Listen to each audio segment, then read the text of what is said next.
Hello everybody. This video is about judicial review. Judicial review is an important concept in both American government and also in the government of many other countries. So we're going to talk a little bit about what it is and how it came about. The definition of judicial review is that an act of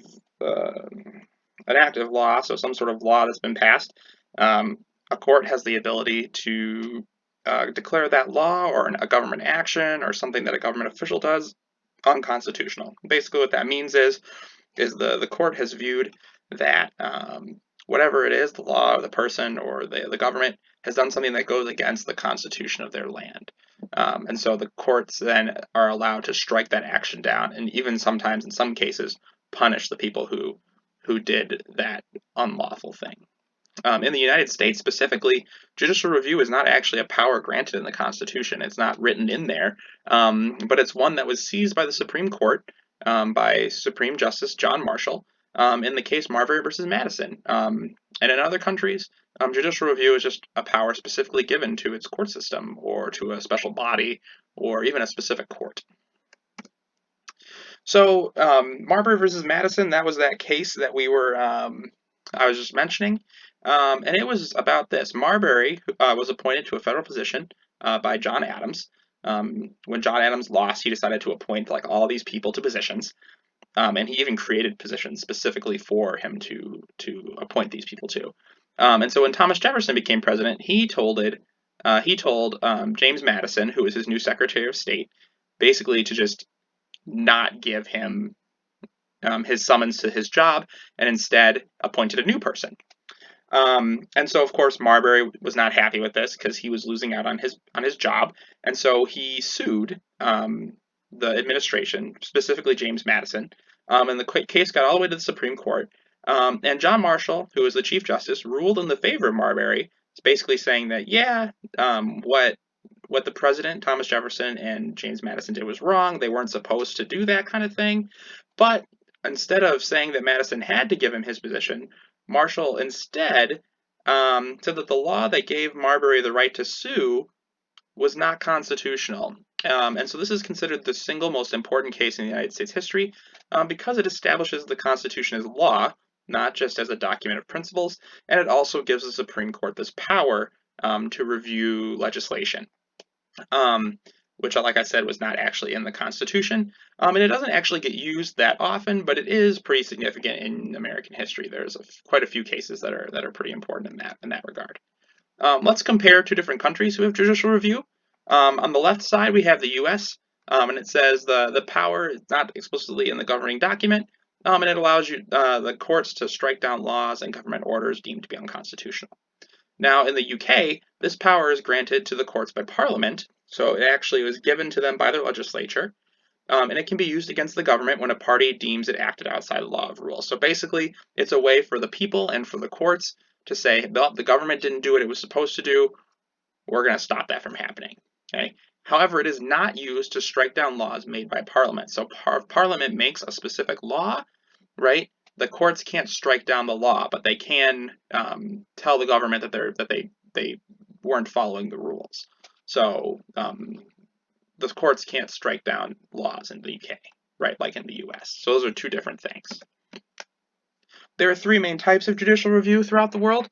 The first type is a constitutional court, and that's a court specifically in charge of determining whether laws or actions are within the constitutional range.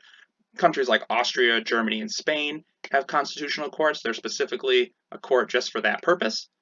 The second type is called the High Court, and that's where the highest court in the land decides whether or not things are constitutional. That happens in the United States. Bolivia is another instance where there's a high court judicial review system, and also Canada has that kind of system. And then the final one is called the Constitutional Council, and there's a council in charge of deciding whether laws are constitutional. And all the countries mostly that have this kind of system were either France or at one point colonized by France. So it's kind of a French system. It's very specific to Francophone countries and countries that were under French influence. So this one's pretty specifically French. Here's some other countries with judicial review. In the Constitutional Court column, we've got like South Africa, Russia, Poland, Peru, Italy. The High Court model Japan, Israel, India, Greece, Denmark. I'd like to note here that Japan and Israel, or Japan at least, its constitution was written by the United States, or partially written by the United States, and so it would make sense that they have a similar system to ours. And then the Constitutional Council, which I mentioned was mostly a French-style thing. All of those countries that are listed have some sort of colonial or history with France, and so their Constitutional Council is kind of an embodiment of that colonialism. It has continued to this day because of that. Here are some important judicial review cases in the U.S. that were very important in their time, and we still talk about them. One is called Dred Scott versus Stanford, and it ruled that black people were not citizens, whether they were free or enslaved, and so constitutional rights did not apply to them. This is one of the cases that happened right before the Civil War, and it was one of the reasons that the Civil War ended up becoming inevitable, because they basically made it so that all of the compromises that had happened in the United States to keep the country together meant nothing, because basically black people didn't have rights. Not a great decision. The guy who did it, Chief Justice Taney, terrible guy, not awesome. Second one, we've got Brown versus the Board of Education, and that ruled that separate but equal was not okay under the Constitution. So you couldn't have separate but equal schools, separate but equal buses, separate but equal whatever. Not okay. You had to have equal integrated school systems. Our country is still struggling with that. We have an incredibly segregated school system, and incredibly segregated a lot of things. So this clearly didn't end it, but legally it did.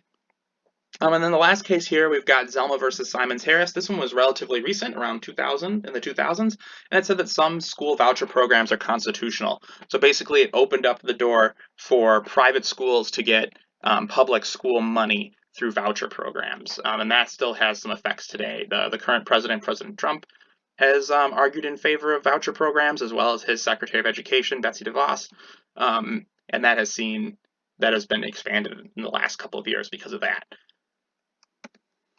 Thank you so much for watching this video about judicial review. I hope you learned something. Come back more for more videos about historical terminology. Have a great day.